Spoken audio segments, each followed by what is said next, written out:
আসসালামু আলাইকুম। স্বাগত সবাইকে Laboni kitchen cooking and gardening এ। আশা করি আপনারা সবাই ভালো আছেন।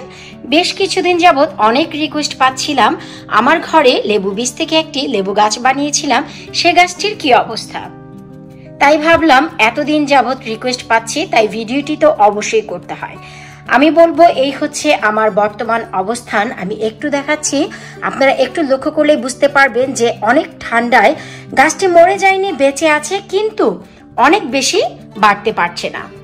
কোনো প্রকারের পোকামাকড় আসেনি। আমি বেশ কিছুটা হলুদ এখানে ছিটিয়ে রেখেছিলাম প্রায় 1 মাস আগে, তো এখনো পর্যন্ত কোনো পোকামাকড় দেখা যায়নি, এমনকি গাছে কোনো প্রকার পোকামাকড় এখনো পর্যন্ত আসেনি।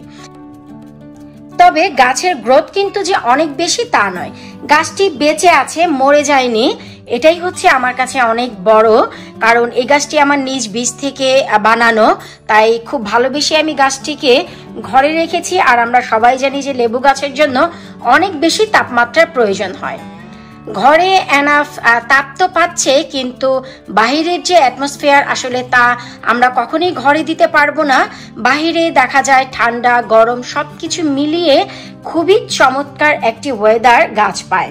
আর ঘরে রাখার কারণে তাপ তো পাচ্ছে, কিন্তু এত ঠান্ডার দেশ আমরা 24 আওয়ার্স 24 ঘন্টা দরজা জানালা বন্ধ করে রাখার কারণে বাহিরের যে একটি ওয়েদার তা আমরা ঘরে কখনোই সেটি তৈরি করতে পারবো না। তাই গাছটি বেঁচে আছে, গাছটি তেমন বাড়েনি, মরে যায়নি। এটাই হচ্ছে এই গাছের আপডেট। যারা জানতে চাচ্ছিলেন আপু, আমি বলবো এই হচ্ছে গাছের আপডেট।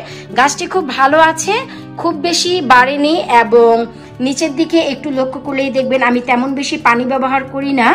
এই ধরনের প্লাস্টিকের পটে দেওয়ার কারণে অলওয়েজ ময়েস্ট থাকে, তাই পানি খুবই কম ব্যবহার করতে হয়, মাটি একেবারেই ড্রাই রাখতে হয়। আমি একটু দেখাচ্ছি, তবেই বুঝতে পারবেন। আর এ গাছের বয়স পুরোপুরি 2.5 মাস হয়ে গেছে, তারপরেও দেখুন গাছ কিন্তু অত বেশি বাড়েনি, আরও বাড়ার কথা ছিল।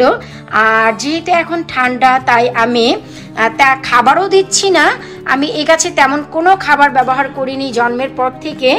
আর গতকালকে এই যে দেখুন গাছের যে মাথা ছিল তা আমি ভেঙে দিয়েছি, এতে করে দেখা যায় সাইড থেকে যদি ডাল বের হয় বের হতে পারবে, বা গাছটি যদি বেঁচে থাকে অ্যাটলিস্ট এই পাতা বা ডগাটিতে অনেক বেশি পুষ্টি থাকবে।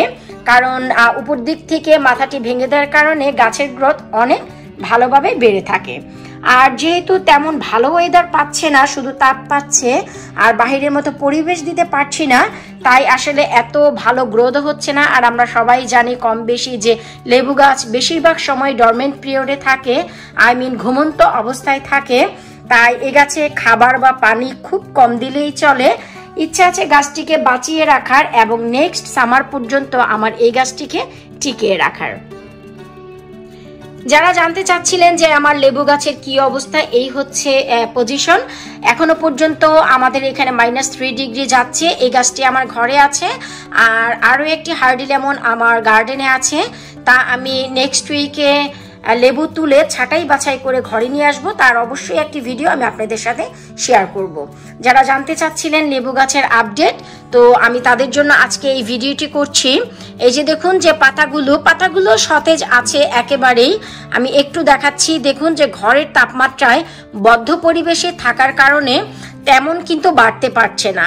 আর পাতাগুলিতে একটু পুষ্টির প্রয়োজন আছে, তাই লেবু গাছে আমি সাইট্রিক নামের এক ধরনের ফুড প্লান্ট ব্যবহার করে থাকি, যদিও এখনো পর্যন্ত দেইনি। তবে ইচ্ছে আছে এই সপ্তাহে একবার এ গাছে কিছুটা খাবার ব্যবহার করব।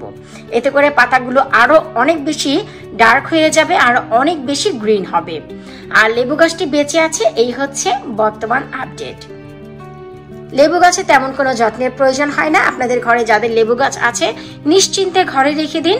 অনেক বেশি ডালপালা হলে ছাঁটাই করে রাখুন, মাথাটি ভেঙে ঘরে রেখে দিন, গাছটি মরে যাবে না। সামার আসলে আবার বাহিরে দিয়ে দেবেন।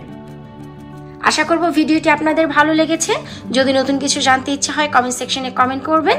আপনারা সবাই ভালো থাকুন, আমার পরিবারের জন্য দোয়া করুন। আল্লাহ হাফিজ।